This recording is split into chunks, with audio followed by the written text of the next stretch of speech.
অন্য দিনের মতো আজকেও আর একটা নতুন ভিডিও নিয়ে চলে আসলাম তোমাদের সামনে। ভিডিওটা ফার্স্ট থেকে লাস্ট পর্যন্ত দেখার অনুরোধ রইল। তো আজকে কিন্তু কোনো বাড়ির কাজের ভিডিও নয়, আজকে কিন্তু একটা জায়গায় যাব। তবে সকাল থেকে ভিডিওটা স্টার্ট করেছিলাম বলে এগুলো দেখাচ্ছি। তো এটা হচ্ছে পনির, ভাই কাল রাতে নিয়ে এসেছিলো, সকালে রান্না হবে। আর তোমরা যারা আমার ভিডিও দেখো তারা তো সবাই জানো যে আমরা কিন্তু সকালবেলাতেই রান্না করি। তো সিম কুটে রেখেছে এখানে, আর রেখেছিল আলু কুটে, এগুলো হচ্ছে ভাজা হবে। আর পনিরটা পটল দিয়ে রান্না হবে। এই কাজগুলো কিন্তু মা আর দিদা মিলে করেছে আজকে, আমি আর কিছুই করিনি। এখন কিন্তু প্রচুর পরিমাণে শীত পড়ে গেছে, রোদ বেরোচ্ছে না, প্রচুর ঠান্ডা লাগছে আর কি। তো যাই হোক, সকাল থেকেই দিদা আর মা কাজ শুরু করে দিয়েছে, আমি কিন্তু একটা কাজও করিনি আজকে। আর এই শীত পড়ে গেছে মানেই প্রত্যেকটা জায়গায় নাম কীর্তন, নামযজ্ঞ এগুলোই হচ্ছে। তো আজকে কিন্তু সেখানেই যাব আর তোমাদের সাথে সবটাই শেয়ার করব।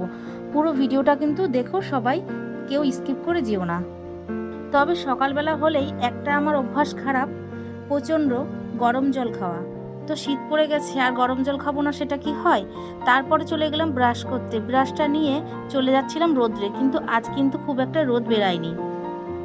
আর চারিপাশে কুয়াশা ভর্তি, এই কুয়াশার মধ্যে যদি কেউ থাকে 2 ঘন্টা তার মনে হয় ঠান্ডা লেগে যাবে। তবে আমি উঠেছিলাম 7:30 মতো বাজে তখন। এটা আমার প্রতিদিনের অভ্যাস, সকালবেলা ঘুম থেকে উঠে ব্রাশ করতে করতে আমি হাঁটাহাঁটি করব। এক জায়গায় বসে ব্রাশ করতে আমার একদম ভালো লাগে না। তো যাই হোক, তারপরে মা কিন্তু ফুল তুলে এনেছিল 1 ঝুড়ি। আর আজকের বেলপাতাগুলো দেখছো খুবই সুন্দর, একটাও ফাটা নেই। এই ঝুড়ির মধ্যে কিন্তু বেশ কয়েকটা গাঁদা ফুল আছে, এগুলো কেনা, এগুলো আর গাছের আর কি না, বাড়ির না। তো এগুলো কেনা। আর যাই হোক, সকালবেলায় মা কি রান্না করছে এই দেখো, এই রান্না করছে পনির। পনির দিয়ে পটল দিয়ে রান্না করেছিল আজকে, আর করেছিল ছিম দিয়ে আলু দিয়ে ভাজা। তবে পনির খেতে কিন্তু আমার বেশ ভালো লাগে, সেটা কাঁচা হোক বা রান্না, আমি কিন্তু সব রকমই খাই। আমার খাওয়াতে কোনো বাজবিচ নেই। আর এদিকে আমার মা রান্না করছে শীতের মধ্যে, আর এক একটা করে পনির ভেজে নিচ্ছিল। পনিরগুলো মা বলছিল আলাদা আলাদা করে ভেজে নিলে ভাঙে না, একসঙ্গে দিলে সবগুলো ভেঙে যাবে। আর এই দেখো, এখানে কিন্তু হলুদ ছাড়াই ভেজেছিল। আর এখনকার আলুতে প্রচণ্ড পরিমাণ বালি থাকে, তার জন্য ভাগ ভাগ করে কেটে রেখেছে দিদা, এগুলো আমি আলাদা আলাদা করে ধুয়ে দিয়েছিলাম। আর এই যে পনিরগুলো দেখছো, এগুলো কিন্তু আমি পিস পিস করে রেখেছিলাম, বেশ বড় বড় করে পিস পিস করেছিলাম, যেহেতু বাড়ির সবাই খাবে। আর এই যে পটলগুলো দেখছো, এগুলো কিন্তু একদমই কচি পটল, এখানে কিন্তু একটাও পাকা দানা নেই। আমার কিন্তু এরকম কচি পটল খেতে বেশ ভালোই লাগে। তারপর কিন্তু একটা পনির টেস্ট করে নিলাম, আমার কিন্তু খুব ভালো লাগছিল পনির ভাজাটা খেতে। তোমাদের সাথে চুপি চুপি একটা কথা বলি, এটা কিন্তু আমার মা জানে না যে আমি একটা পনির খেয়ে নিয়েছি। পরে যখন এই ভিডিওটা দেখবে তখন কিন্তু আমাকে জিজ্ঞাসা করবে তুই কি পনির খেয়েছিলি।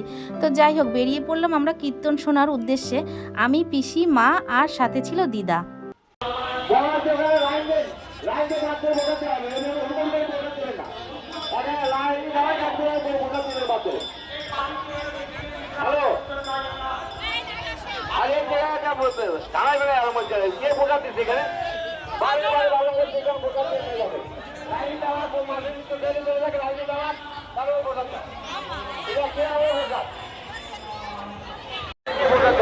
এত লোকের মাঝখানে লাইন দিয়ে খেতে হচ্ছে।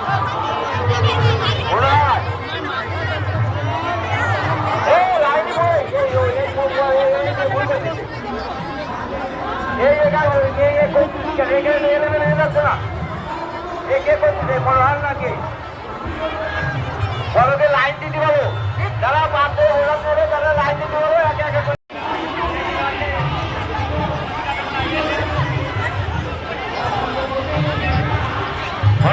লাইন দিয়ে নাও, লাইন দিয়ে আগে দেওয়া বাদ এক এক করে বেড়ে যাবে, এর মধ্যে পাবে এবার ওটা দিয়ে না।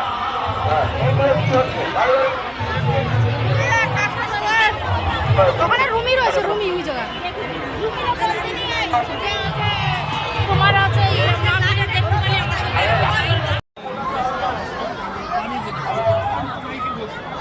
রে বাবা, এত লোক, তোর তোর হাতের জ্বালায় হাত উঁচু করে শালা। অন্তত আধা ঘন্টা বসে থাকার পর খিচুড়ি পাচ্ছি, এই দেখো।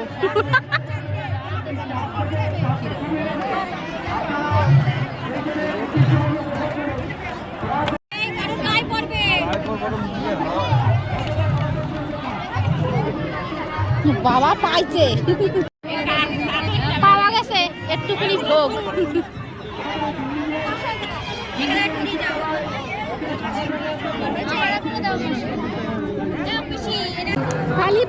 বসে। আরে এই যে আরেকজন আমিও পেয়ে গেছি, তবে প্রসাদ পাইনি এখনো। এই যে আমার ছেলে।